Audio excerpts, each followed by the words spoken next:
আলহামদুলিল্লাহ রব্বিল আলামিন আসসালাতু ওয়াসসালামু আলা সাইয়্যিদিল আমবিয়া ওয়াল মুরসালিন আম্মা বা'দ ফাআউযু বিল্লাহি মিনাশ শাইতানির রাজীম বিসমিল্লাহির রহমানির রহিম আসসালাতু ওয়াসসালামু আলাইকা ইয়া রাসূলুল্লাহ ওয়া আলা আলিকা ওয়া আসহাবিকা ইয়া হাবিবাল্লাহ আসসালাতু ওয়াসসালামু আলাইকা ইয়া নাবিয়াল্লাহ ওয়া আলা আলিকা ওয়া আসহাবিকা ইয়া নূরাল্লাহ।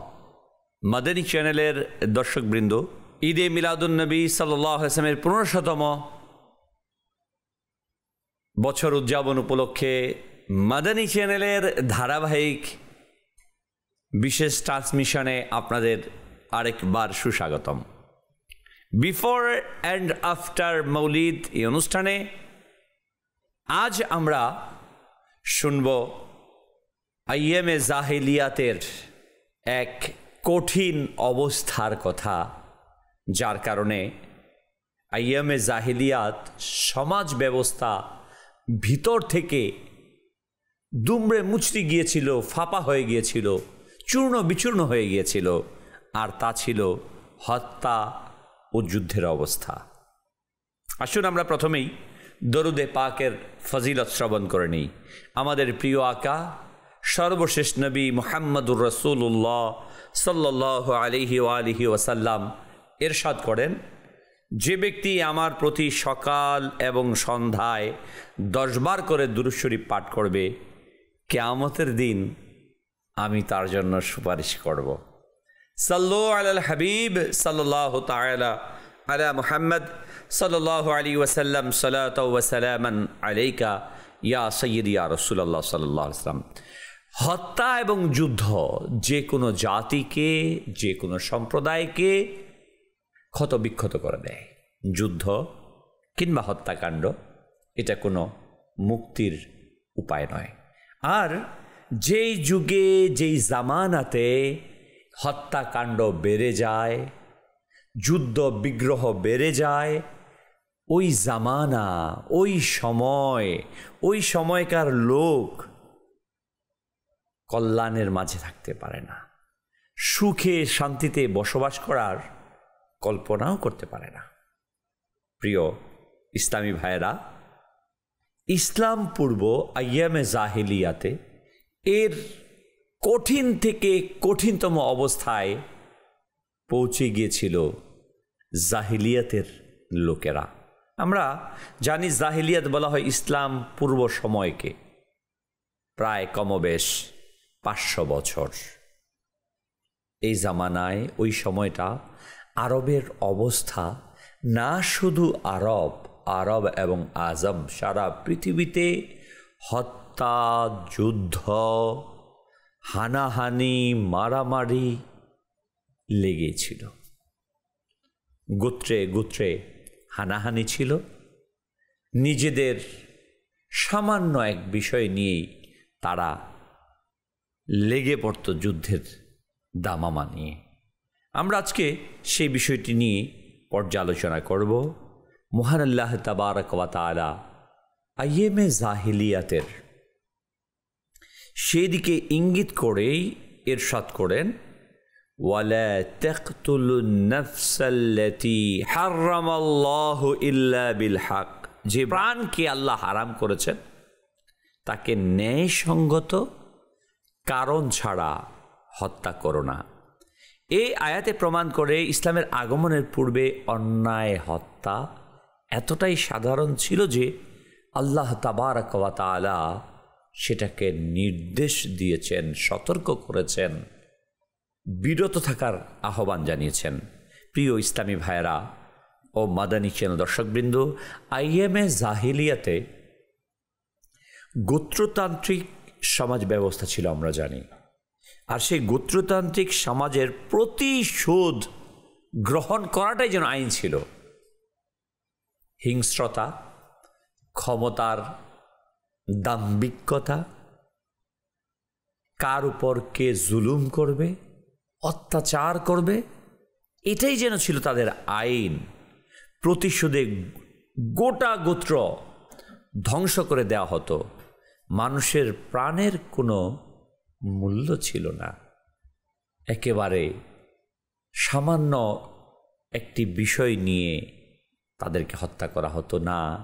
ওই সমাজের মধ্যে নারী, শিশু, বৃদ্ধ, অসুস্থ কেউ রক্ষা পেত না। যখন তারা হামলে পড়ত, হিংস্র হায়নার ন্যায় চিরে চিরে খেয়ে ফেলত আরেকটি গোত্রকে। সামান্য বিষয়ের কারণে তারা রক্তের হুলি খেলায় মেতে উঠত আইয়ামে জাহিলিয়াতের। সামান্য একটি কারণ, উটের কারণে। একটি উট পানি পান করতে অন্য গোত্রের কূপে নেমে যায়। এই সামান্য বিষয় নিয়ে শুরু হয় প্রথমে হানাহানি, মারামারি, কয়েকজন নিহত হয়, প্রতিশোধ নিতে নিতে যুদ্ধ দীর্ঘায়িত হয়।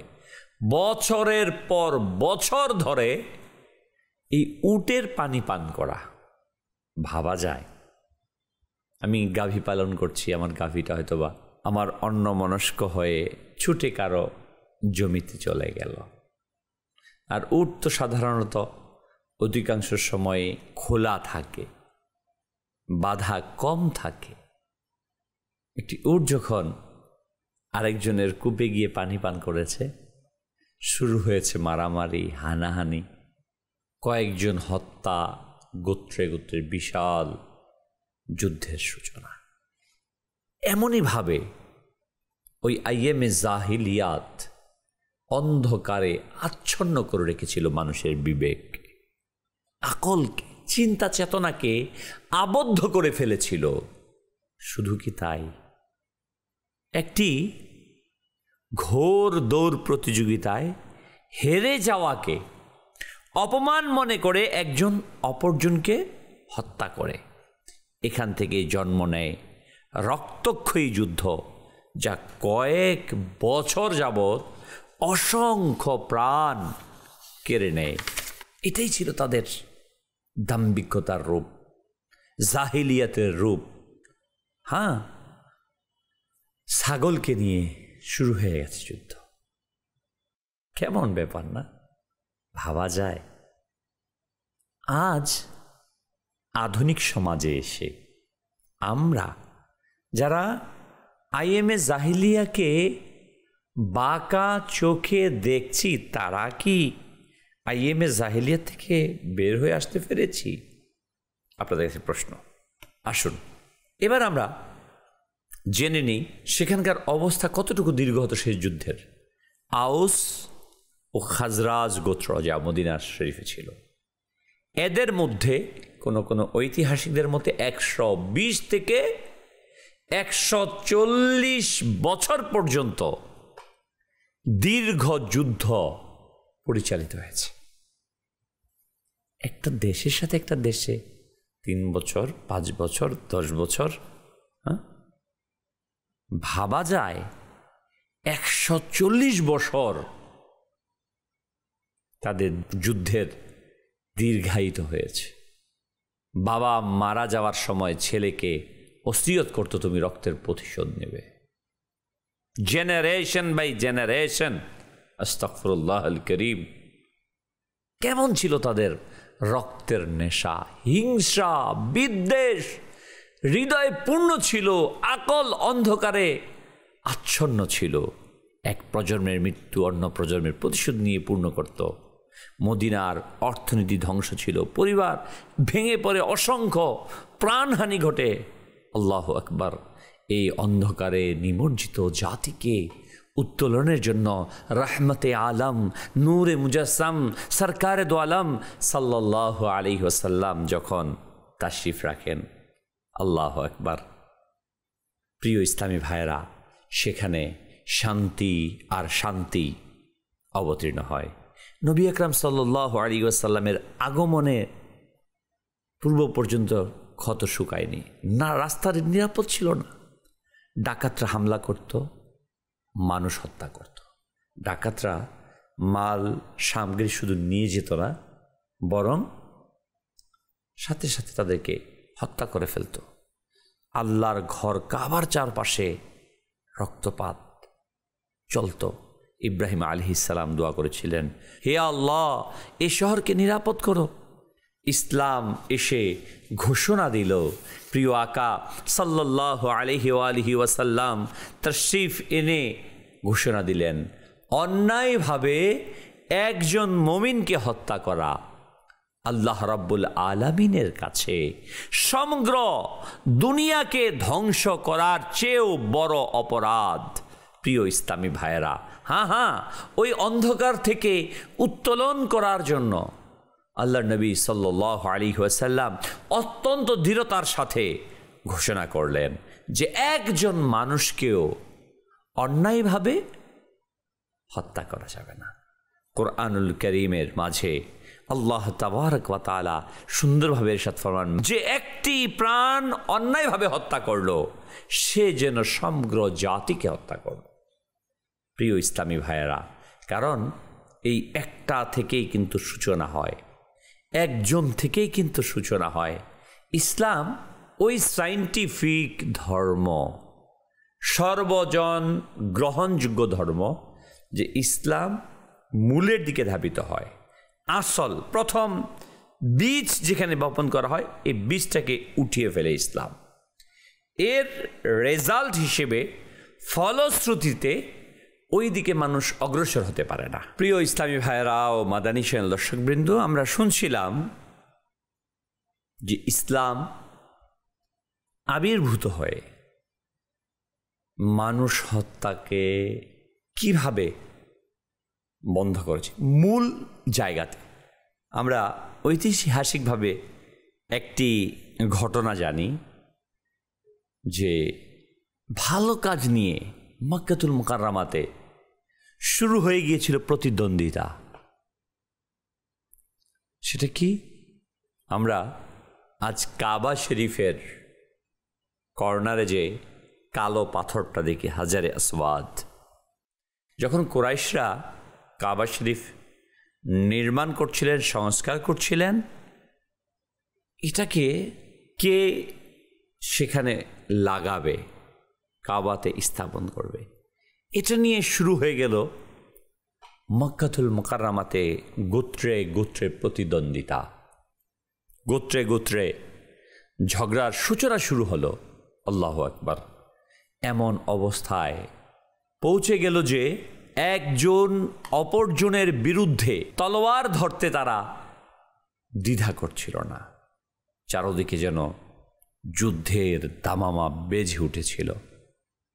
প্রিয় ইসলামী ভাইয়েরা ও মাদানী চ্যানেল দর্শকবৃন্দ, আল্লাহর নবী সাল্লাল্লাহু তাআলা আলাইহি ওয়াসাল্লাম তখন বালক বয়সের, রাহমাতে আলম নূরে মুজাসসাম সাল্লাল্লাহু আলাইহি ওয়াসাল্লামের আবির্ভাব হয়েছে পৃথিবীতে। তখনও নবুয়তকে প্রকাশ করেননি। নবী তো নবী হিসেবেই পৃথিবীতে আগমন করেছেন, কিন্তু নবুয়তের অভিষেক হয়নি, নবুয়তকে প্রকাশ করেননি যে তিনি নবী। তিনি তো নবী হিসেবে আসছেন। অনেকে আমাদের মাঝে একটা মিসকনসেপ্ট এটা আছে যে আল্লাহ নবী সাল্লাল্লাহু আলাইহি সাল্লাম 40 বছর বয়সে নবী হয়েছেন মনে করি অনেকে। না, এটা ভুল। নবী সাল্লাল্লাহু আলাইহি ওয়াসাল্লাম জাহিরি হায়াত 40-এ নবী নন, বরং হুজুর সাল্লাল্লাহু তাআলা আলাইহি ওয়াসাল্লাম কি আল্লাহ তাআলা নবী হিসেবে সৃষ্টি করেছেন।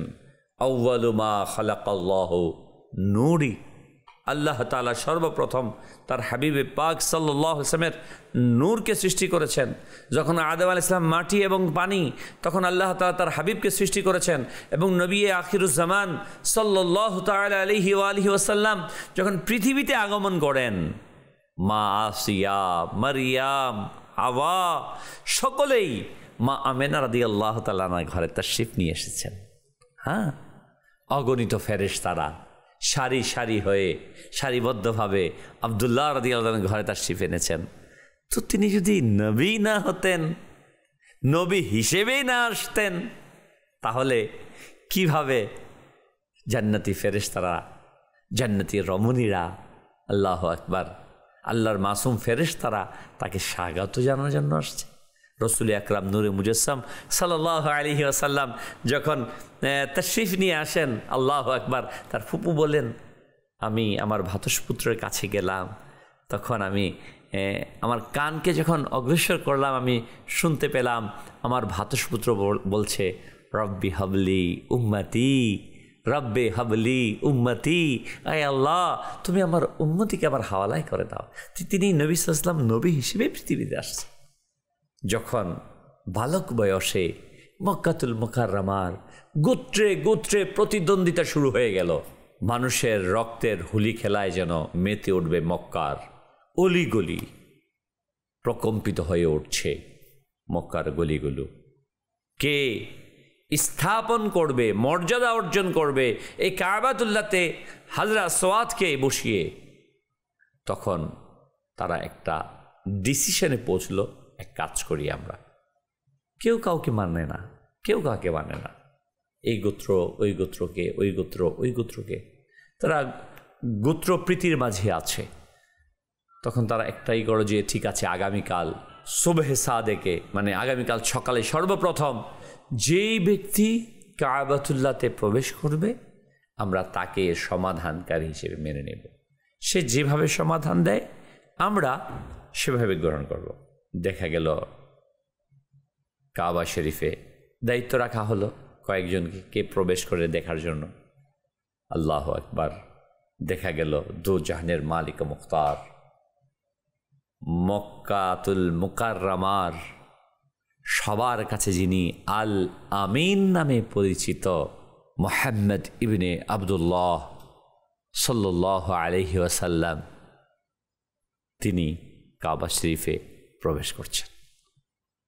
সবাই যখন শুনল যে মুহাম্মদ সাল্লাল্লাহু আলাইহি ওয়াসাল্লাম প্রবেশ করেছেন, তখন সবাই মেনে নিল, হ্যাঁ এমন ব্যক্তি প্রবেশ করেছে যার সিদ্ধান্ত মেনে নিতে আমাদের কোনো সমস্যা নেই। আল্লাহু আকবার।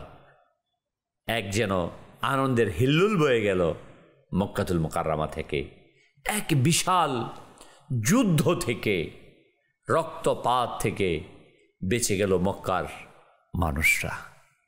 সিদ্ধান্ত নিল যে মুহাম্মদ সাল্লাল্লাহু আলাইহি ওয়াসাল্লাম যার সিদ্ধান্ত তাই হবে। মুহাম্মদ সাল্লাল্লাহু আলাইহি ওয়াসাল্লাম বলেন, ঠিক আছে। যখন পাথর বসানোর সময় বলল, আপনাদের প্রত্যেকের গোত্র থেকে একজন করে প্রধান যে আছে সে চলে আসুন আমার কাছে। অনেকগুলো গোত্র, প্রত্যেক গোত্র থেকে একজন একজন করে সিলেক্ট করে তাদের প্রধানদেরকে নিয়ে আসা হলো। রসুল আকরাম সাল্লাল্লাহু আলাইহি ওয়াসাল্লাম হাজারে আসওয়াদটাকে বড় একটি কাপড়ের মধ্যে রাখলেন। সবাইকে বললেন, আপনারা চারোপাশ থেকে এই কাপড়টিকে ধরুন, উঠান। সবাই উঠালো, নিয়ে গেল কাবার সামনে। রহমতে আলম সাল্লাল্লাহু আলাইহি ওয়াসাল্লাম হাত মুবারক দিয়ে সেটাকে বসিয়ে দিলেন। সবাই খুশি হয়ে গেল, সন্তুষ্ট হয়ে গেল। নবী সাল্লাল্লাহু আলাইহি ওয়াসাল্লাম জাহিরি অল্প হায়াতেই আরবদেরকে এক রক্তপাত যুদ্ধ থেকে মুক্তিদান করলেন। এই যে এখানে যে বিষয়টা, এখানে কয়েকটা বিষয় পরিলক্ষিত, যে জাহিলিয়াতের সময় আরবের অবস্থাটা এমন ছিল যে একটি বিষয় নিয়ে যুদ্ধ লাগিয়ে দিত। আর রসুল আকরাম নূরে মুজাসসাম সাল্লাল্লাহু আলাইহি সাল্লাম পৃথিবীতে আগমন করেই যুদ্ধকে থামানোর জন্য চেষ্টা শুরু করলেন।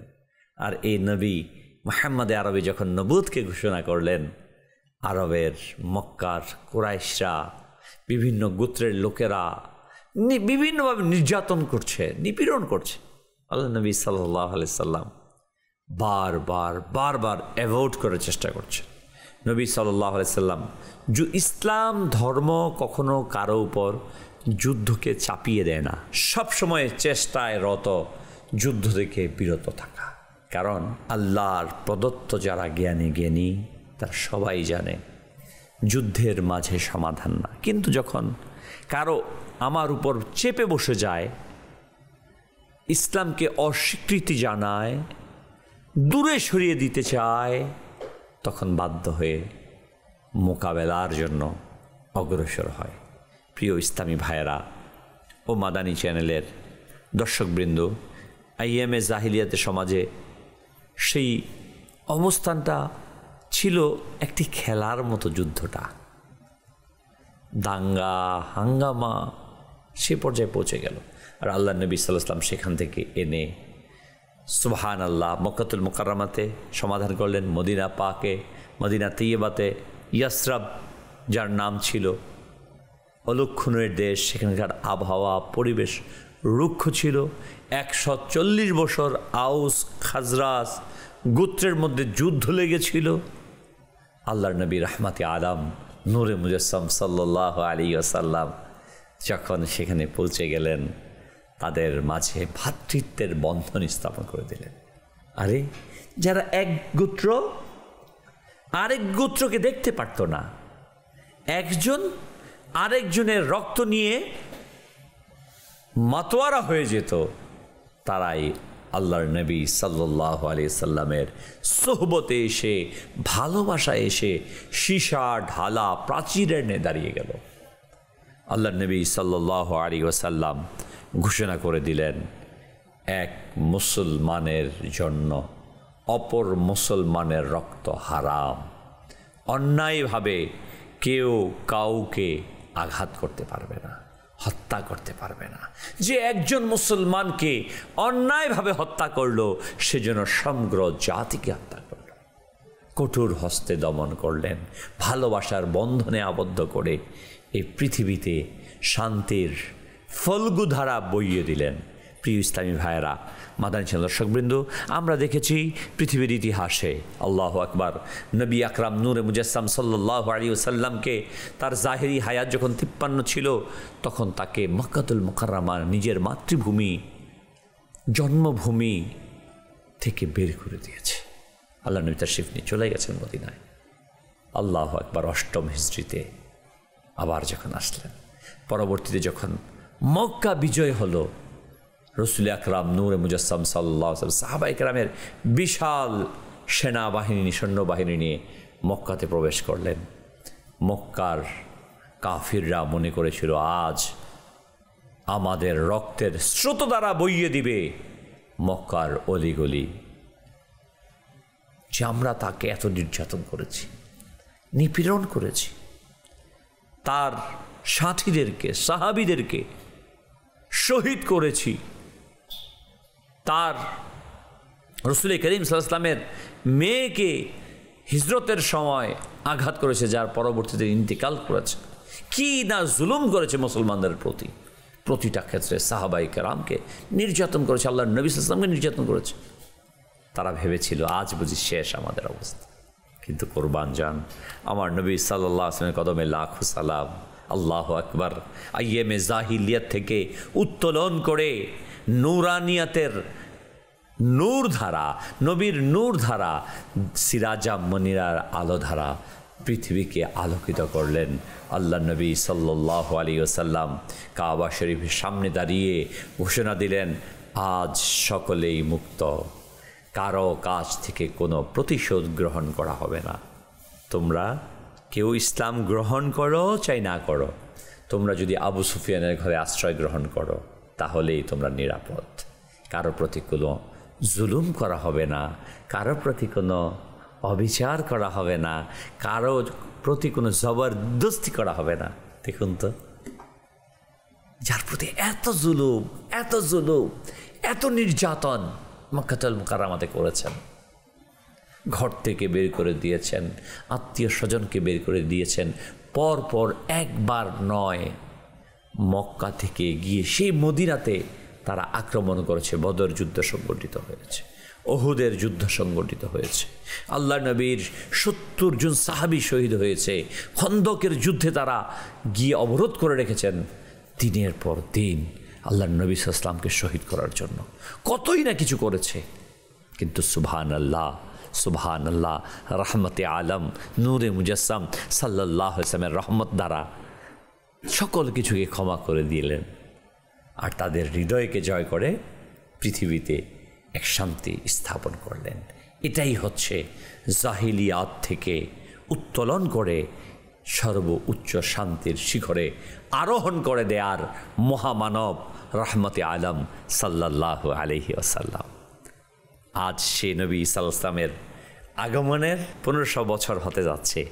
আপনাদের সবাইকে আন্তরিক মোবারকবাদ। আসুন আমরা প্রিয় আকা সাল্লাল্লাহু আলাইহি সাল্লামের এই শান্তির বার্তাকে প্রতিষ্ঠিত করি। আজও আমাদের মাঝে দেখা যায় আইএমএ জাহিলিয়াতের সেই অন্ধকার যুগের অভ্যাসের চর্চা। আজও আমরা কোথাও কোথাও আমরা দেখি গোত্রে গোত্রে লেগে যায় দ্বন্দ্ব, একটি সামান্য বিষয়কে নিয়ে ঝগড়াঝাটির, গ্রাম থেকে গ্রামে, এক শহরের সাথে আরেক শহরের ঝগড়া লেগে যায়। যেটা আমরা জানলাম জাহিলিয়াতের লোকদের কাজ, এটা কোনো সভ্য সমাজের হতে পারে না, এটা কোনো মুসলমানের কাজ হতে পারে না, এটা কোনো ভদ্র সমাজের কাজ হতে পারে না। আজ তো আমরা দেখি যারা আজকে নিজেদেরকে সভ্যতার পোশাক পরিয়ে মোড়ল বানাচ্ছে পৃথিবীর, তারাই কিন্তু সারা বিশ্বের মাঝে আজকে অশান্তির বীজ বপন করছে, মানবাধিকারের কথা বলছে। আর যখন মুসলমানের কাছে আসে তখন কাপড়ের পট্টি বেঁধে মুসলমানের উপর নির্যাতন করা হলেও তাদের আওয়াজ বের হয় না। আসুন আমরা জাগ্রত হই, নিজেদেরকে জাগ্রত করি। আমরা যদি না জাগি মা কেমনি সকাল হবে, তোমার ছেলে উঠলে মাগো রাত পোহাবে তবে। আমাদেরকেই, আমাদের এই জাতিকে, আমাদের এই উম্মাহকে রক্ষা করতে হবে। আমাদেরকে হানাহানি, মারামারি, যুদ্ধ বিগ্রহ থেকে নিজেদেরকে যোগ্যতম ব্যক্তি হিসেবে প্রতিষ্ঠিত করে এর থেকে মুক্ত থাকতে হবে। আল্লাহ সুবহানাহু ওয়া তাআলা আমাদের সবাইকে সে তৌফিক দান করুক। দাওয়াত ইসলামী আজকে এটাই চায়, সারা বিশ্বের মাঝে যেন শান্তি প্রতিষ্ঠিত হয়, যুদ্ধ বিগ্রহ নয়, বরং ভালোবাসার মাধ্যমে, আলোচনার মাধ্যমে, স্নেহ আর মমতার মাধ্যমে সকলেই ভালোবাসার বন্ধনে আবদ্ধ হয়ে আমরা এক সবুজ পৃথিবী, সোনালী পৃথিবী বিনির্মাণ করব। ঈদে মিলাদুন্নবী সাল্লাল্লাহু আলাইহি ওয়াসাল্লামের 1500তম উদযাপনে এই হোক আমাদের প্রত্যয়। আল্লাহ তাআলা আমাদের সবাইকে সেই তৌফিক দান করুন। সাল্লু আলাল হাবিব সাল্লাল্লাহু তাআলা আলা মুহাম্মদ।